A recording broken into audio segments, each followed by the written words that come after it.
You're listening to The Crypt, and this week on the show I'm delighted to be joined by another star of the Nightmare on Elm Street franchise, Mark Patton, who played Jesse Walsh in Part 2, Freddy's Revenge. So you're very welcome to the show, Mark. Well, thank you, Rita. It's wonderful to be there. I love speaking to you, and I'm really looking forward to this interview. Oh, thank you so much. Delighted to have you here.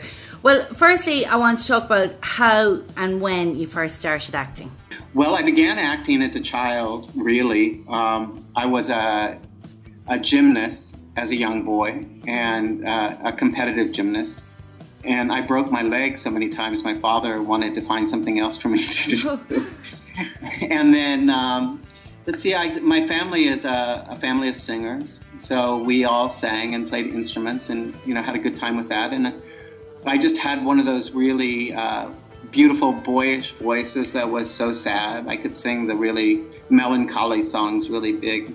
So everybody would cry, and so I got a lot of attention that way when I was young. So I think I was bitten by the bug. Yeah. And then I had a beautiful, beautiful teacher who really encouraged me quite a bit. Her name was Mildred Fulton. Mm-hmm. And she encouraged me to, I went to in the United States, we have the competitions between the school for the debate or the drama or whatever. And so I did that for a number of years. And she encouraged me to go to New York and to pursue my life as an actor there. And it was with her help that I got to New York. And that's where I really began my journey as a professional actor. And then how did the role of Jesse come about? Jesse came to me via, I auditioned originally for the original Nightmare on Elm Street. Mm-hmm. And Heather and I, Heather Langenkamp and I tested together for that part. And then I lost out on that to Johnny Depp. So when the second part came around, it was really not on my radar. I mean, I was very busy as an actor at the time. Mm-hmm. And so it really was just another audition, except for it was very funny because at the time, we didn't have cell phones, obviously, and you relied on a message machine. So I was in California, and it was very hot, and I was really tired, and I had driven to the beach. And right before I stepped onto the water, I thought, well, I better call my agent. So I called them up on the telephone, and they said, well, you have an audition in an hour, and you have to be there. I just had to turn around and get back in the car. I was very hot, very tired, a little pissed off, and went to the audition. And I really knew in my heart the minute I walked out the door that I had the part. And 3 days later, I did. Fantastic. And sure, it was better to get that role because you were the star in Part 2. Yes, it was. I think it was meant for me, that role in Part 2. I have a very strong belief that people receive what they're supposed to get. I know many people have read in the articles about me that, of course, that Matt Damon auditioned for this part, and Brad Pitt, and those type of people. And of course, I knew those people at the time. Because they were just other boys who were going to auditions. They weren't famous yet. So the part of Jesse was just meant for me. It was probably written for me, although the man at the time, the writer, David, probably didn't know he was writing it for me. But it's turned out Jesse is a big piece of karma for me. So I've had a wonderful journey with him for many, many years. Oh, definitely. And then originally, Robert wasn't going to be cast as Freddy. And they had an extra in that role for a few weeks. Had you filmed any scenes with the extra before they realised their mistake? I did, actually. And I have a beautiful book that was given to me by a fan from, the book is from Japan. Jesse's very popular in the Asian countries, Nightmare on Elm Street 2. Mm-hmm. They like the very soft boys, just very blonde. Many of the things that people didn't like about the movie in the United States, they loved in Japan. Mm-hmm. So, and I happened to be the spokesman for Nestle's chocolate in Japan for maybe 5 years. So the people knew me already. So I had already been receiving many letters from girls there saying they loved me, and boys too. So, and in that book, there is a picture of the man who plays Freddy Krueger. And they're very quiet about who that man was, but perhaps, Rita, I'll send you a picture of him. I'd love to see it. Yes, but the entire Nightmare on Elm Street series changed with that decision. When they didn't hire Robert in the beginning, and they had to go back to him as the movie had started, for an actor, that's a very powerful position to be in, because he knew he had them over a barrel. So he could ask for many, many things, much money, and also that's when, if you notice in Nightmare on Elm Street 1 and Nightmare on Elm Street 2, the movie Nightmare on Elm Street 1 stars Heather Langenkamp. Mm-hmm. Nightmare on Elm Street 2 stars me. And Nightmare on Elm Street 3 stars Robert English. So, because in the other movies, he had just, if you really look at the movies, he was only in a very small part of them. In Nightmare on Elm Street 2, he's only in 12 minmes of the movie. That's it. Of course, you feel him through the entire thing. Sorry, no, I'm picking up a lot of background noise there. It's gone again. Oh, so sorry. I'm calling from... You're speaking to me in Mexico. And Mexico is a very loud place. So this is... What you hear in the background is the people delivering our gas and our water. No. And what they do is they blow little whistles, and different whistles mean different things. So the knife sharpener blows one whistle, the waterman blows another. It's a totally different culture. It's very fun. Different world. Oh, totally different world, right. So anyway, as I said, the first two, Robert had a smaller part, or Freddie had a smaller part in the movies, but you really could feel his presence. In Nightmare on Elm Street 2, he's only in 12 minutes of the movie. So, but once he made a deal with the company, Robert really took creative control of Elm Street. The further along it went, the more powerful he became. So you see that it went from being a more somber movie to more jokey as time went by. And that really fit his personality better. So, so by the time then you get to, the end where, say, Rachel is directing, Robert is running the show. It's the Freddy Krueger show by that time. But the first two movies, and a lot of people enjoy the first three movies the best. And I have to say, I probably do too. Robert's a very good friend of mine, but I think he's better when he has a director kind of pulling him back just a little bit. Because I actually like the more, to be honest with you, I like the more scary Freddy. Oh, I mean, I like the little wisecracks, but I love the sense of how frightening it was in the first three movies. And then I was so young when I first seen Freddy's Revenge. I never picked up on the whole gay subtext until years later when I was older. Do you think it changed a lot of people's attitudes towards the movie in the sense that they liked it more when they picked up on that? Oh no! Originally they hated it. It was the most hated of all the entire franchise. And there's reasons for that. I mean, beyond the fact that the gay subtext. And the reason I think that the movie was so disliked was when Wes Craven made the first Nightmare on Elm Street, he said, "I don't want to make a sequel. Yeah. There won't be any sequels."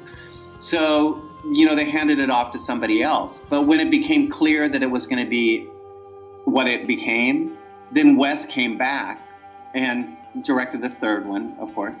But he just pretended that the second one had never happened. So, and a lot of people say, oh, well, it wasn't Wes's vision and all of this kind of stuff. So it had that going against it on a certain level. Yeah. And it also had the subtext, which was really not subtext. It was a flat-out gay movie is what it was. I mean, if you put George Clooney in it or anybody, people would say, oh, that person is gay because David was writing it that way. But David, when confronted about it, he always denied it and would say, no, the actor is just so gay that he ruined the film. And it was very... That's an awful thing to say. It's hateful, actually. Yeah. And he didn't admit this until the documentary Never Sleep Again. And they had already filmed him for Never Sleep Again, and he had continued lying the way that he had. But I had a friend who was the set designer, and the set designer had talked to me about 10 years ago, and he said, did you realize what was going on? And I said, yes, I did about midway through the movie. And, of course, I was gay in real life, so it was terrifying for me because I was trying to do everything that I could at that point to professionally just be seen as a normal all-American boy. And And David managed to do, to really smash my self-confidence. I thought, oh my God, I can never play straight, so I might as well quit. And so, of course, then in Never Sleep Again, they found me. I went back, I told the story, and they called him up on the telephone and said, would you like to come in and film some more because Mark says you're a liar? And I really did just put it exactly like that. And so he said, well, yes, that he would. And that's when he admits it in the documentary. But David is next year's the 30th anniversary of Nightmare on Elm Street 2. And we're having a world tour. And it starts off at Pop Shock in Fort Lauderdale, Florida in February of 2015. And it's the entire cast of Nightmare on Elm Street 2 from Robert and myself all the way down to people who had one line. Oh, that would all be the fantastic. writers, all of the prop people, everybody. The director, Jack Shoulder, and David the writer has agreed to come and speak with me. And it'll be the first time that we've seen each other. We have an online relationship now, where we've been speaking to each other. But we're filming a documentary also called There Is No Jesse. And it's all about the homophobia that surrounded this particular film. And David's agreed to sit down and talk with me in the documentary, which I'm very surprised that he's agreed to do this. But and it's going to be the documentary. We've already started shooting. It's really fun, but it's also very, very serious. It's about bullying and homophobia, and we use David as the example of what a real bully is. He did something which he thought was very funny, and then he got caught. And when he was caught, he said he did anything that he could to get the blame off himself. So he, pointed at me and said, faggot. And that was that. So he and I have 30 years worth of anger to deal with. So you want to come to Fort Lauderdale if you can, because it's going to be a lot of fun. I mean, actually, but now Nightmare on Elm Street 2 Nightmare on Elm Street 2 was always more popular in Europe than it was in the United States. And now in the United States, it's the trending Elm Street. Everybody loves it. It's not everybody, of course, but it's very, very popular. It makes more money than all of the other films. It's on Netflix. It's constantly talked about. The conversations that I have are amazing. And it's given me a wonderful platform to talk about issues that are really important to me, such as bullying, I think is a really horrible thing, and homophobia in Hollywood in the 80s. To talk about HIV, which I think is really important to talk to young people about. And educate them. Because it seems like nobody's talking to them anymore. It seems like they seem to think that this thing is over with, and it certainly is not. But that's it, exactly. So it's been a blessing for me. It's something you don't hear people talk about much at all nowadays. No, because the face of HIV is covered up by medicine in Western society. Anybody who's HIV positive is taking medicines, so they look very healthy. Yeah. And of course, I'm sure and maybe some of your listeners do also. I'm also HIV positive. I was on the cover of The Advocate, and when I announced that, it was, it really made headlines all over the world at that point, which is very strange to me. Like it was on CNN and CNN International. But the thing is, I've been very healthy now for 14 years. And but what I try to tell young people out there is, and what a lot don't seem to know, is that really the only thing that you need to have the disease is have blood running in your veins. Mm-hmm. And so many people in the horror community, especially here in the United States, a lot of the young people are involved in, say, role-playing games sexually, that type of thing. Yeah. And also with the interest in vampires, just playing around with blood or whatever. It's a little gross for me because I'm an old man, but I talk to them and I say, do you realize that when you cut the skin, and you let the blood flow, that's all you need, and it's amazing to me that a lot really don't know that. They just think it's a gay person's disease, or it's something that happens in Africa or something. And when you have HIV, you actually do see the real face of it. And every type of person has it. Grandmothers, grandfathers, grandchildren. And even though it's manageable now with medication, lots of people don't like to take the medication. And it's a ball and chain that you'll carry with you for the rest of your life. So I just encourage people. I say, when I go out on the convention circuit, I say, okay, well, I'm going to talk about Freddie for and Nightmare on Elm Street for 30 minutes, and then you have to just give me 2 minutes to very quickly listen to my speech about this, and then hopefully you won't ever have to have this experience yourself. So, and that's what I do, and it's a lot of fun. Actually, I'm proud that I get to do it. I'm very happy that I'm healthy. So, and God's blessed me very strongly that way. So that's good. For me now, it's not a big deal. But when at the conventions, people come and they tell me about their brother or their son or, a friend or something. And it's been a very good thing. It's been very positive. And we've raised a lot of money for an organization here in the United States called the Trevor Project, or It Gets Better. And it's for educating people around bullying, stuff like that. So I scream at the conventions. People say, well, will you scream for me? Because I scream like a girl, they say. Scream queen. Exactly, I'm the scream queen. So I always say in my, in my conventions, I say, okay, I only scream for money. I get the 2 questions. The boys always ask me if I'll do the dance from the bedroom. Oh, I love it. And I say, yes, but only in private, and that will cost you a lot of money. And then private dances, room 932. And then the people ask me to scream. And then I say, well, I only scream for money. And then they pass the hat. And I usually raise $500 or $1,000, and then that money goes to the Trevor Projects, and I scream 1 time each show. And I can still scream pretty good, too. I can scream really loud. But I say to all the boys, because when we take pictures at the conventions, I'm usually wearing the glove, and I'll say to the really big guys, I'll say, okay, now scream like a girl. Because if you had this little sharp thing in your eye, you would scream like a girl, too. Everybody thinks they would scream like a big man, but really, when they grab you by the balls, you'll scream like a pig too. Well, of all the 80s horrors, you have the best scream, I have to say. Oh, thank you. I'm the papers around the world, like they always, at Halloween, they always announce the Scream Queen, who's the #1 Scream Queen in the world. And I'm proud to say that, like, in almost every country, I'm beginning to make the list. So I've even beaten, Heather's not really a Scream Queen, but because Nancy's really more of a hero than a Scream Queen. But even in the list, a lot of the list, I'm on top of her. It's like I'm #3 and she's #4. Oh my God. So that's always fun.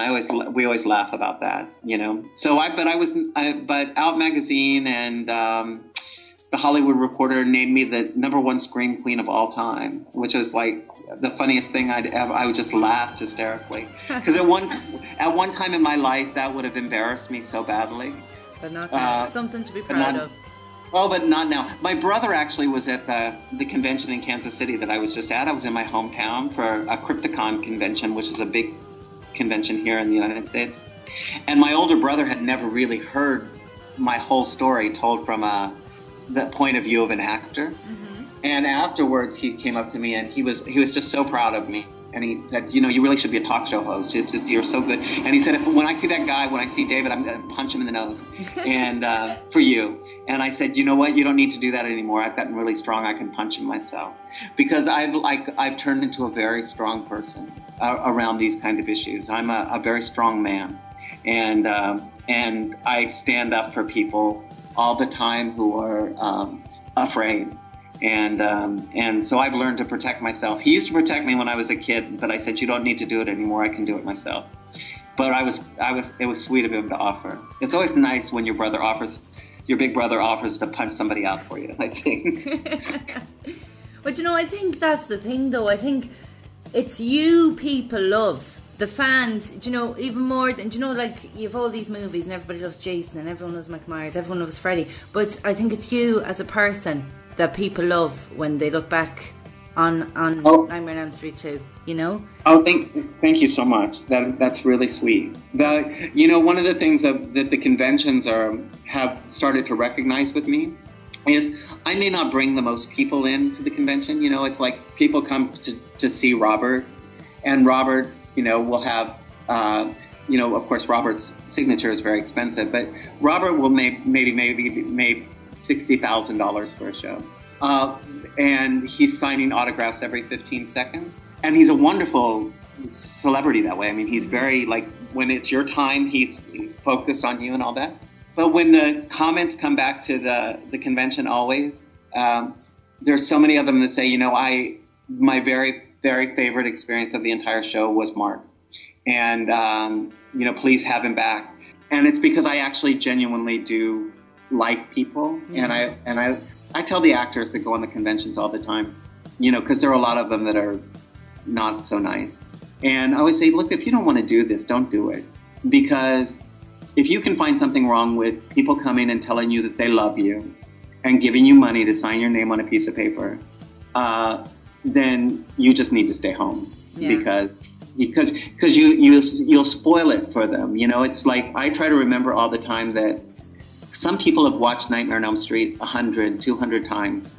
And it's their one opportunity in life that they're going to have to ask you that question that you've answered 1,000 times. It's such a big moment. And, yeah, it is a big moment. Yeah. I see people cry. I mean, I had a big guy in Kansas City. He's like 6'2", and I had to get on a chair to, you know, take a picture with him.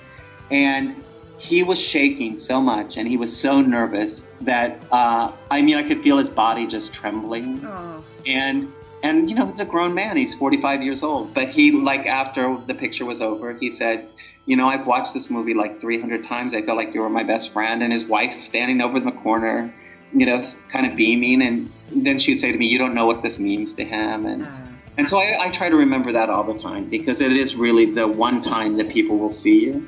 I do have a good time. Oh, I think you have to give total respect to the fans, because they're what they used to call me when I was disappeared, you know, because I was disappeared for many years. They called me the Greta Garbo of horror, like the boy who had disappeared and wanted to be silent. Now they call me the Joan Crawford of horror films, because I love my fans. And it's like she knew that. She was a big movie star, and she knew your fans make or break you. You know, it's like I go to many conventions and I see people sitting there and nobody wants their autograph, or nobody wants to talk to them, or they don't get invited to be in a movie again. And the reason is 9 times out of 10 is because they're a prick, you know. And it's like, and the word travels very quickly, you know. And sometimes you can't help but say, oh my God, I really loved this movie so much. I want to get my picture taken with this person, and I'll pay the $50 and I'll just hold my breath. And they do it. But most of the time the people come back to me and say, you know, I wish I wouldn't have done that. Yeah. I really wish I would. And I'm not talking about Robert or anybody like that. But I mean, literally big stars. And they say, you know, I really wish I wouldn't have done that. I wish I wouldn't have come. I wish I wouldn't have met them. Because you know what? The movie will never be the same to me again. Because I feel like they just prostituted me. And they realize that the people who really make the show are the more, I don't want to call them B-level actors, but it's like when you're there with a big star, you're gonna be with them 20 seconds, but you still have 3 days to go. Yeah. You know what I mean? So it's the in-between stuff that makes it really fun, and that's why I try to be a good person with that. And of course I like to talk about my book, There Is No Jesse, you know, and I've been selling that and people have been buying it, and that's been really great. And so, you know, I genuinely love what I do, and if I didn't love it, I wouldn't go, you know. Well, here in Ireland, we don't get an awful lot of horror stars over for conventions. So the closest I get now is watching the Q&As on YouTube. And I have to say, how much fun is it doing a Q&A with Robert Rustler? He's just hilarious. Oh, well, Robert, you know, I've known Robert since he was a little boy. So since he was 15, he and Robert Downey Jr. are best friends. They've been best friends since they were kids. And I used to, Sarah Jessica Parker used to live with me. And then when Robert and she started dating, Robert Downey Jr., we all they were my dog walkers, if you can imagine. Good. I paid them $10 to walk my dog. Not Sarah, Robert. And look at them now. Yes, and we left them in our house one time while we went on vacation, and oh my God, they just destroyed the place. And then we had to scream at them and throw them out on the streets, and you know, typical kid stuff. But Robert and I are a good team. But you know what? We're trying to rectify that thing for this year, because we have a new model for doing shows, and one of them is that we just rent a movie theater, and Kim Myers, Robert Rustler, and myself, or Marshall Bell, or Clu Gallagher, we're going to travel. We're going to, well, we've all been to the UK, You have to come to Ireland.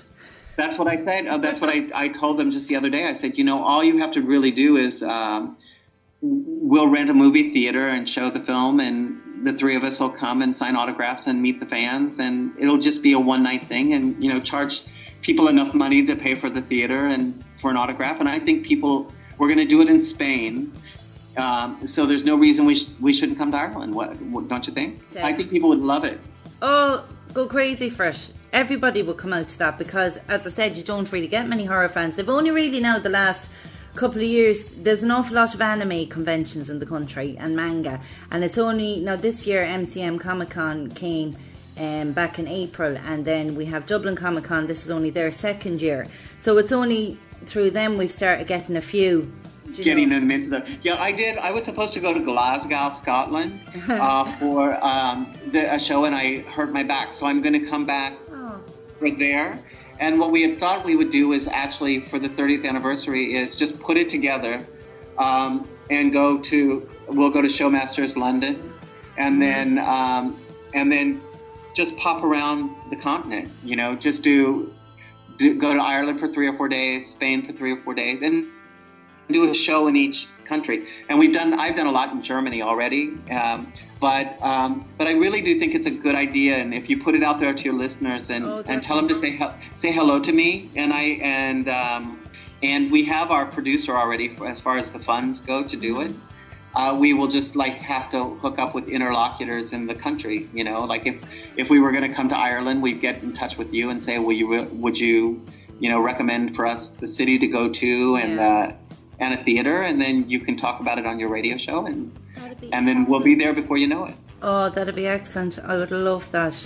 Such a great opportunity, because there's not enough of it in Ireland. Definitely not. I know. It's like in the United States, we go to the smaller towns in the South where they never get the horror convention.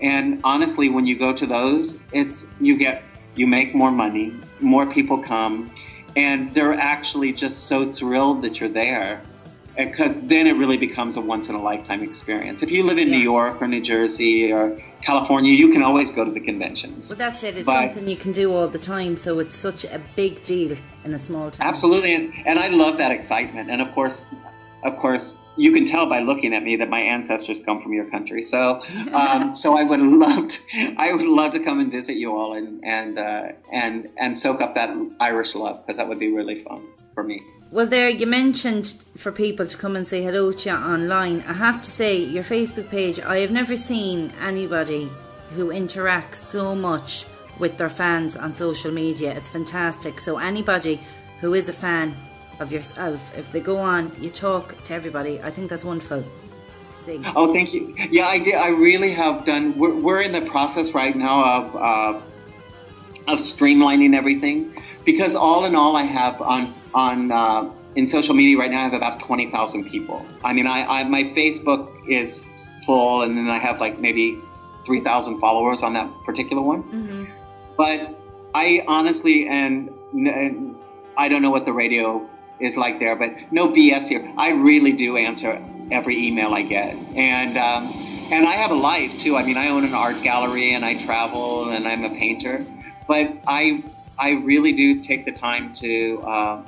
Now, I will say that if you just send me an email and say how you doing, you're just going to get back a thumbs up, because that's those kind of but people who write me and ask me questions and whatnot, I always answer them. And then I direct them towards different things. And, I have two of my dearest friends are from Facebook. One is a man named Barnaby Marriott, who lives in the UK. He lives actually in Brighton. And Barnes and I became friends through Facebook. And he flew to the United States to meet me at a convention. And I invited him to go to lunch in New York City, and stayed really far away just in case he was a crazy man. And then we ended up spending a couple of days walking the streets of New York, and I wouldn't tell him where my hotel was at first, and separated at birth. Absolutely. We have tea and coffee together almost every day online. And then another man travels literally he's my traveling partner. He sits at my table, and his name is Bill Nugent. And Bill, I had a contest to make a Jesse doll, and he won that contest. And he goes to every convention with me, sits at the table. Sometimes we even share a room. We've just become best friends. And when he said, he's in the documentary, actually. Yeah. And he said at one point when he was young, and his friends will verify this, said, oh, my God, if I only knew Mark Patton, I just know we would be friends. And here we are, and the three of us are just the best of friends. That is so cool. Isn't it amazing? And we're he's from Kentucky, in Louisville, Kentucky. Barnes is from Brighton, Hove, in the UK, and me, I live in Puerto Vallarta, Mexico. So now how would we have ever found each other? But it's like long lost brothers. So we chat, we have a blast. I've stayed in Barnaby's house, and he's coming to Mexico to stay in mine. And Bill just met my family.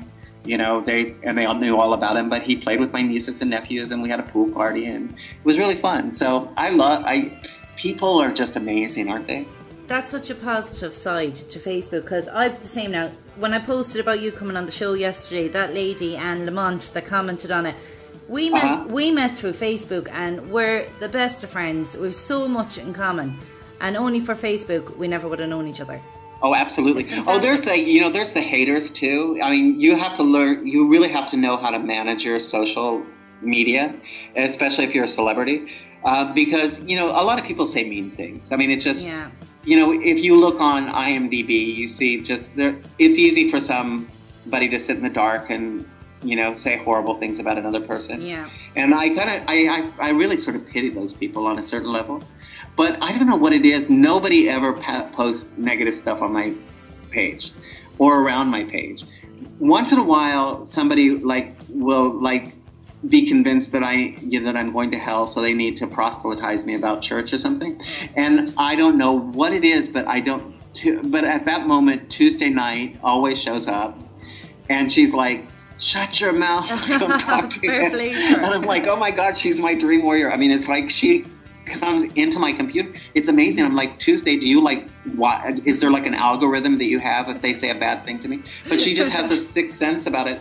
And all of my fans are very protective of me. I mean, when I go to shows, there's always one smart-ass guy that kind of looks at me like, "I don't want your autograph."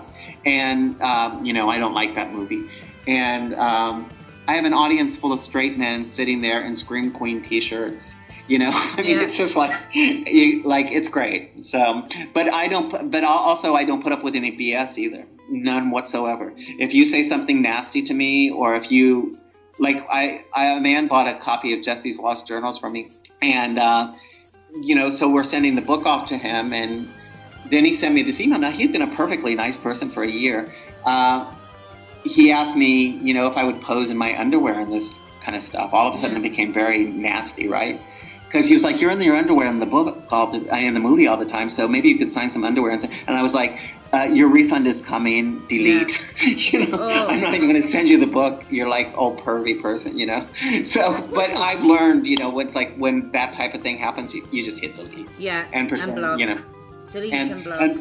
Yeah, absolutely. And then also for anybody who says, racist things or things like that, I'm all for free speech, but when you start to go down a certain road, I just delete. Sorry. Not interested in hearing your story.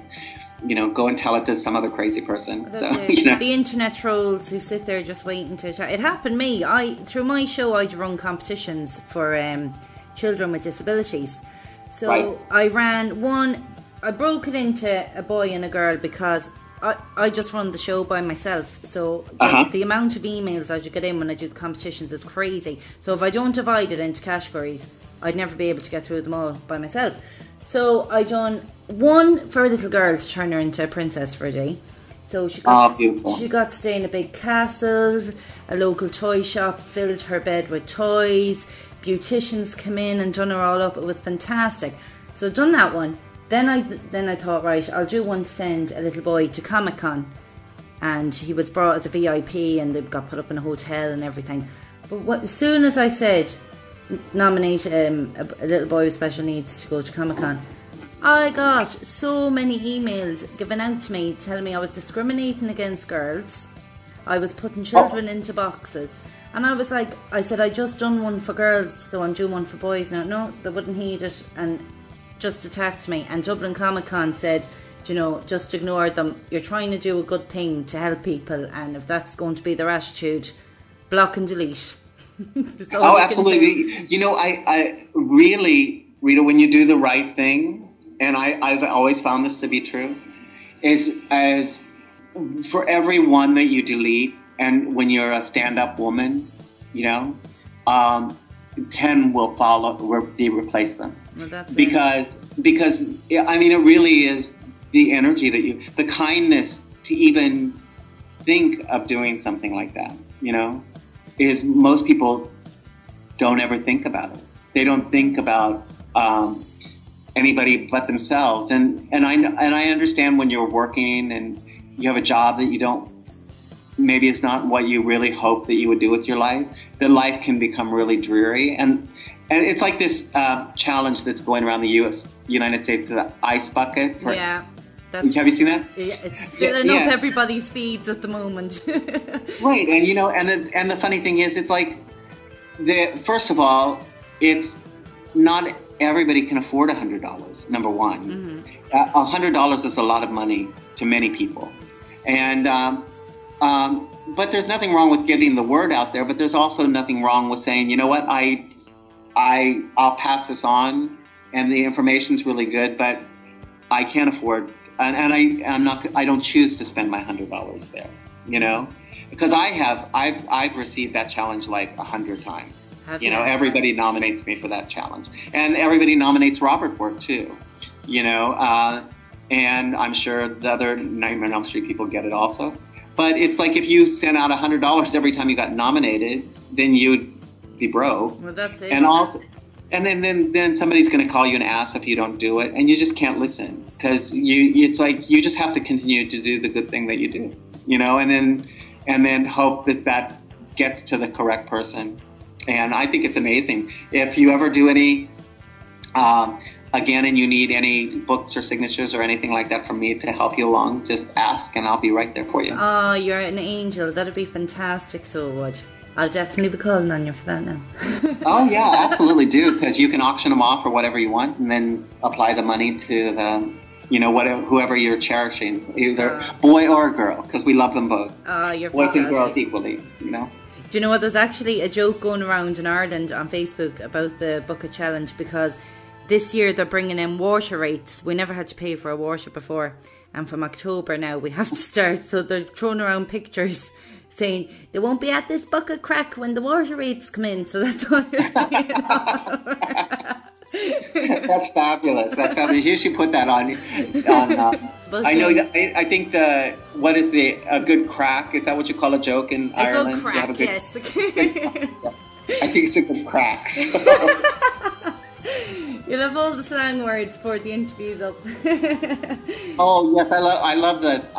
When I was a boy, younger boy, I had a job in a restaurant for a little bit of time, and I didn't have any money, so I needed to earn some extra money. So what actors will do is they'll hide themselves away someplace where nobody will really see them, working in a restaurant in New York or whatever. And the entire restaurant was from Ireland. No way. And oh my God, Emir. I mean, I could. The names were just. If I started floating the names on you, and they would go and they were all Irish nationals, and they had come here into the United States and were working, you know, making money and sending it home or whatever. And younger people, and they would take me and they would for the singing with the banging the spoons and telling the jokes, which they called the cracklets. Yeah. You know, at first we were going to go do some crack, but and singing and having a couple of drinks and whatnot. And I just fell in love with these people. They were it was a year of my life that was so fabulous.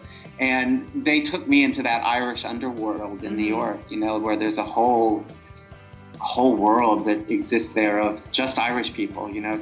You'd go to a club and there'd be a wonderful singer and everybody in the audience was from Ireland. I mean, totally, and me. So I had a good time with the Irish people, and I really enjoyed them. You are a very friendly group of people, and also, you know, I think that people we're mighty crack. You're mighty crack, and everybody outside your own little country. We love your accent. You know, the Scots are a little bit too hard and rough and depressed. Oh, my husband's from Scotland. Be quiet. I mean, you might get your head chopped off in Ireland, you know, but I mean in Scotland. So, but the Irish are sweet and lovely people. So, you know, and I like the Scottish people too. I would like us to arrange to get to come out and see you all because I think it would be really fun. Most definitely. The other thing I want to ask you, I just want to ask you a few questions about yourself and kind of things you're into. So what would be your top 3 movies of the 80s? Of the 1980s? Yeah. Oh my God. The 1980s. Let me narrow it down for the 80s because I do have some good favorites. Well, I'd say Nightmare on Elm Street 2 is my number 1 favorite. Haven't heard of it. And then second would be Come Back to the Five and Dime Jimmy Dean, the Robert Altman film, which I'm also... Just happened to be in, yes. Yes, that I happen to be in also. But outside, in the genre, of course, I like the Elm Street series the best because it's like home movies for me. But outside the genre, I love... There's so many good movies. I really couldn't tell you my top 3. I mean, I'm very connected to Cher, as you probably know, and I really, really love her. Yeah. And I think Moonstruck is an amazing movie. I really think it's a beautiful, beautiful movie. And God, I wish now outside of the 80s I can tell you exactly what my favorite movies are. My very favorite movie of all time is The Talented Mr. Ripley and the Patricia Highsmith thing with Matt Damon. And I would trade my right arm to have played that part. I still have not seen that film. Oh, you have to run. I am always saying it, and I still haven't watched it.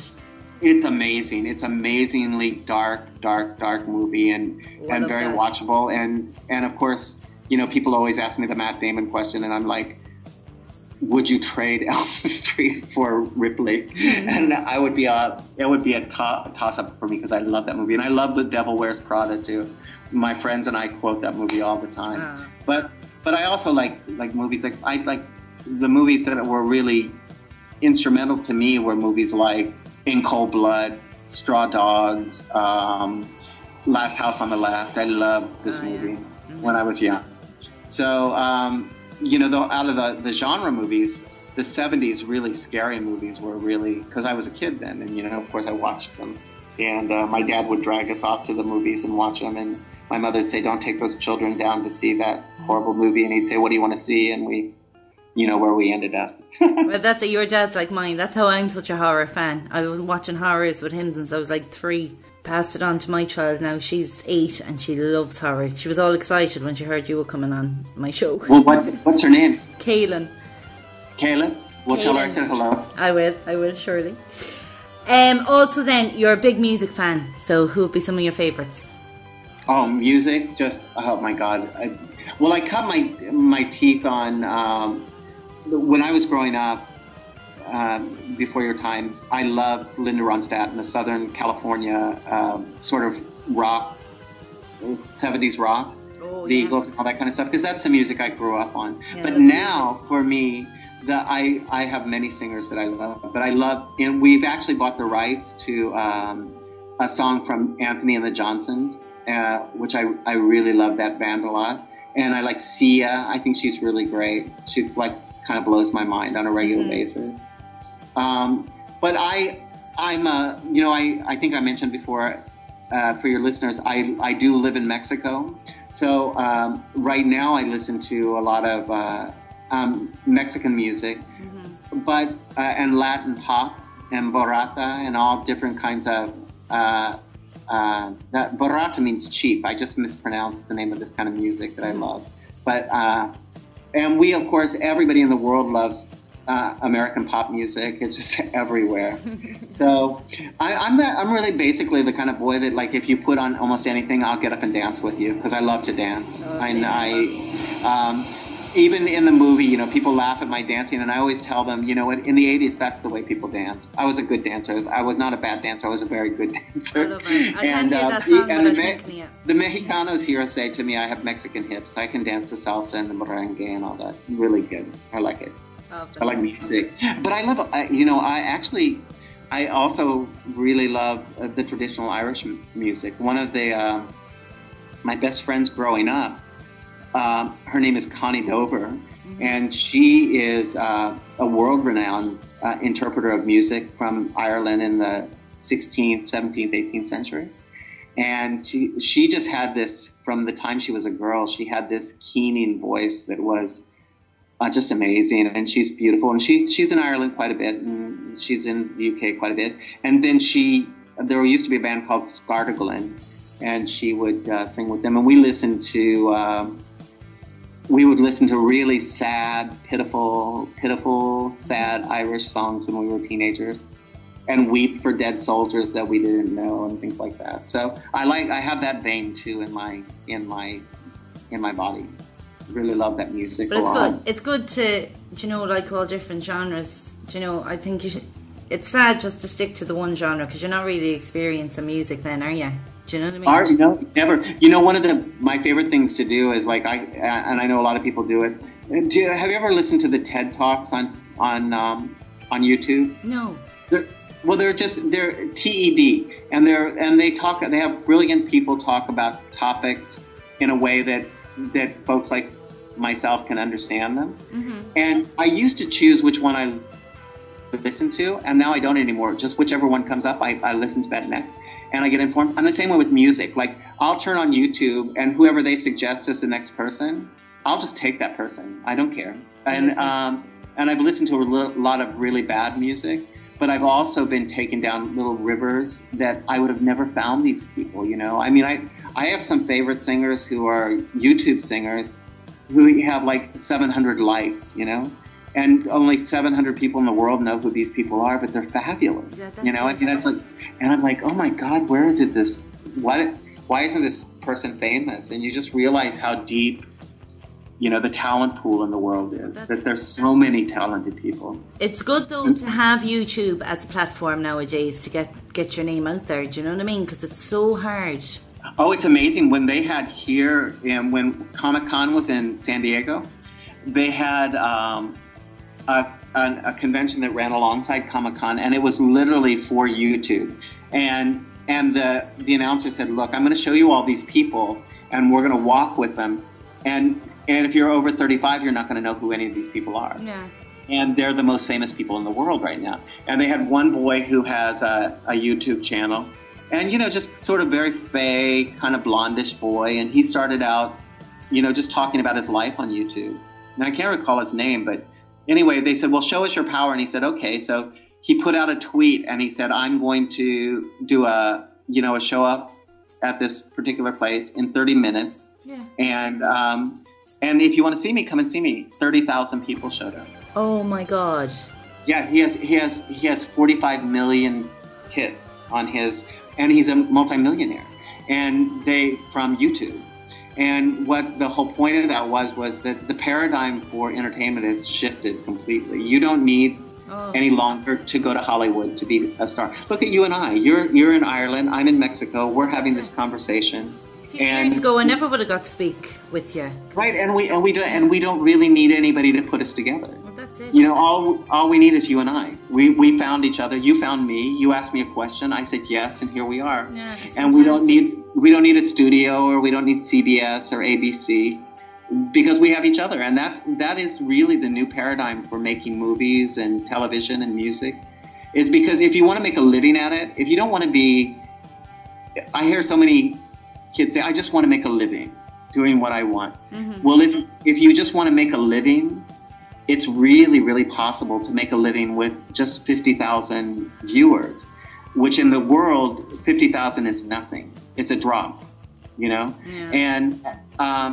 And then there's the possibility that you'll become really super duper famous. But if you want to be a working actor now, you can make your own movies, and if you have a following, you can make movies and you can make a living off of it. You can be an artist, a real artist, and earn a decent wage to do it. And maybe not the whole world will not know who you are, but there'll be people watching you, and you'll be making the movies that you want to make. We made a movie with $5,000. It's a beautiful movie. Yeah. I made a movie in Berlin, and I think the entire budget for the entire movie, this movie is called Night, N-I-G-H-T, and it's the boy version of I Spit on Your Grave, the Camille Keaton movie from the 70s. Mm-hmm. and it's about I Spit on Your Grave is about a girl who gets raped, and then she goes back and kills all the rapists. And that's what my movie's about too. I get raped. I get raped and everything. I don't know why. There's and somebody then, trying to get inside my body. Exactly. And that poor old gym coach, ended up, the old perv, he was the first to die. I always think he was the first blonde to die in Nightmare on Elm Street. In Elm Street too, it's so funny because I know a lot of people don't notice this, but only boys die in that movie. Freddy doesn't kill any girls. Do you know what? Movie. It was only when I seen you say that somewhere that I thought, hold on a minute, yeah. And when you really look at it, it's only boys. It's the chubby boy at the pool party, and Brian Wimmer, the guy who says, calm down, and Robert Russler and Marshall. But I always say to everybody, Marshall, the gym coach, did not have good intentions for Jesse. I mean, why would he bring him back to that gym and make him take off his clothes and run around and stuff? That man was going to do something bad to that. So I really, and I talk about this a lot, I think in that particular point, I talk about it in Jesse's Lost Journals too, is like Freddy was protecting me. Do you know what I mean? Yeah. Because if you notice in like... He was so soft for you. Yeah, he had something for me because like, look at the way he treated Nancy and look at the way he treated Tina and Alice. Look at how he treated those girls. But me? No, he's caressing my face and saying, "Oh, I want to get inside you." So I always say when people really call me on, I say, well, I don't know. I think maybe Freddy's the big bag in this movie. And then they howl with laughter. And Robert has a good time with it too, because when we travel together, of course, people always ask Robert Englund about it, and and he's got a bit of he has a bit of Irish in him too, because he just can talk. And then sometimes I'm saying, like, where did you get these stories at? You're just blowing smoke on people's But he can tell a good story, that's for sure. And so can I, actually. So we have a good laugh about that. And also Robert Russler has a very good sense of humor about it too. He's married and he has 4 children, and he's just a really wonderful, wonderful person. And people just are constantly barraging him about, questions, were Jesse and Grady lovers and all this kind of stuff.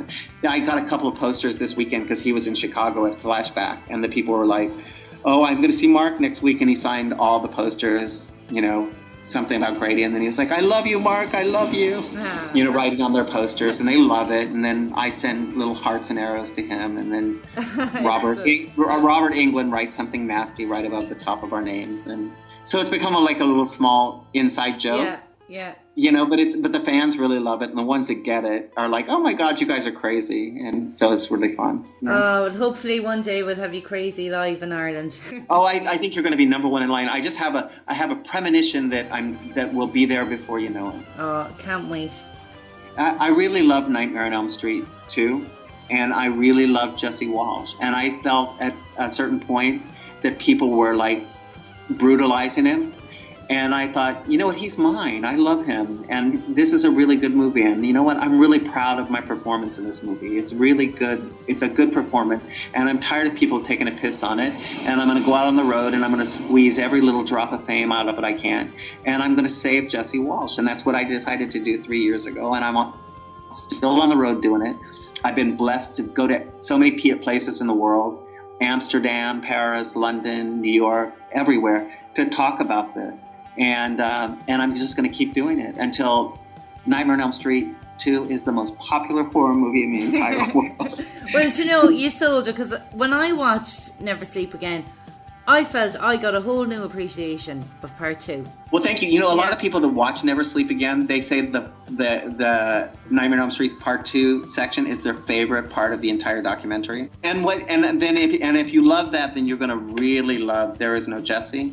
Because it's funny, it's really funny, but then we delve underneath the funniness of it into just how, I won't spoil anything by saying that, like David, I don't really know him as a person, the writer. Mm-hmm. But he was he thought he was having a little joke. They were playing the dancing, and he goes, "Look at that, that's the actor's choice." And I'm like, I carried the original script with me so I can show people. It says in the book, in the script, Jesse bumps his ass against the drawer 3 times, swivels his hips and jumps up on the bed, and then starts to play with his pipe, And I'm like, okay, now, I respected you as a writer. Yeah, I did exactly what you asked me to do. Mm-hmm. And then but there's actually, when you watch this, you might want to share this with your listeners too. I had actually a particularly really good Q&A in Kansas City, at Crypticon, Kansas City. And a lot of people got thrown under the bus with Nightmare on Elm Street too. Mm-hmm. There were a lot of friendships destroyed over this movie. And we kind of, like in There Is No Jesse, we really kind of tell the real dirt. It's not, because none of us really care if we work in show business or not again. So you can say what you want. It's like, I don't really care who I offend. I'm really willing to tell the truth. And people would say to me, well, are you afraid about sabotaging or jumping in on David? And I said, absolutely not. I'm really not, because you know what? He did it to me for 30 years. For 30 years, people would ask him this question, and he would always say the same thing. And so I think, I'm glad that he manned up about it, or, whatever he thinks that he's done.